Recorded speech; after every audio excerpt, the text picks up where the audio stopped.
একসময় একটা কথা বেশ চালু ছিল, চায়না বেশি দিন টেকে না। সেই কথাকেই যেন চোখে আঙুল দিয়ে ভুল প্রমাণ করেছে চীন।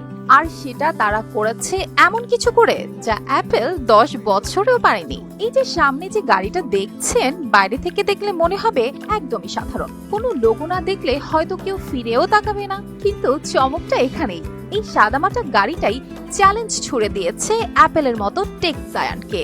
যেটা অ্যাপল 10 বছর চেষ্টা করেও সফলভাবে বাজারে আনতে পারেনি, ঠিক সেটাই মাত্র কয়েক বছরের মধ্যে করে দেখিয়েছে চীনের একসময় সস্তা প্রোডাক্ট হিসেবে পরিচিত ব্র্যান্ড শাওমি।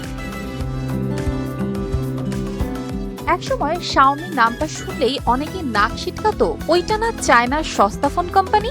হ্যাঁ, সেই শাওমি এখন ইলেকট্রিক গাড়ি এসইউভি YU7 বানিয়ে এমন চমক দেখিয়েছে যা নাড়িয়ে দিয়েছে গোটা টেক দুনিয়াকে। মাত্র 3 মিনিটেই এই গাড়ির 2 লাখ ইউনিট বিক্রি হয়েছে, একটা রেকর্ড। কিন্তু শুধু বিক্রি না, গাড়িটার ফিচার শুনলেই বোঝা যাবে কেন এটা নিয়ে এত আলোচনার ঝড় উঠেছে। 7-এ আছে একবার চার্জে প্রায় 800 কিলোমিটার চলার ক্ষমতা, মাত্র 3.9 সেকেন্ডে গতি তোলে 0 থেকে 100 কিলোমিটার ঘন্টায়। এর ভিতরে রয়েছে এক বিশাল টাচ স্ক্রিন, চলতে থাকে এআই চালিত ইনফোটেইনমেন্ট সিস্টেম।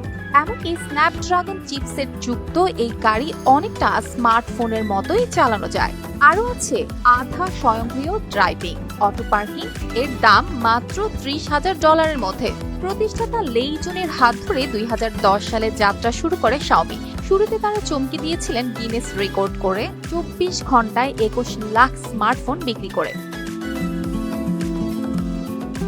মার্চ 2023-এ শাওমির তৈরি প্রথম ইলেকট্রিক সেডান SU7 বাজারে আসে। তারপর গত মাসে YU7 তাদের প্রথম এসইউভি, আর সেটি বাজারে এসে 3 মিনিটে 2 লাখের বেশি ইউনিট বিক্রি হয়। অ্যাপল কিন্তু গত 10 বছর ধরে ইভি গাড়ি বানানোর চেষ্টা করেছে, কোটি কোটি ডলার খরচ করেছে, কিন্তু শেষ পর্যন্ত সফল হতে না পেরে সেই প্রজেক্টটি বাতিল করে দিয়েছে। আর শাওমি মাত্র 15 মাসে রাস্তায় নামিয়ে ফেলেছে 3 লাখেরও বেশি গাড়ি।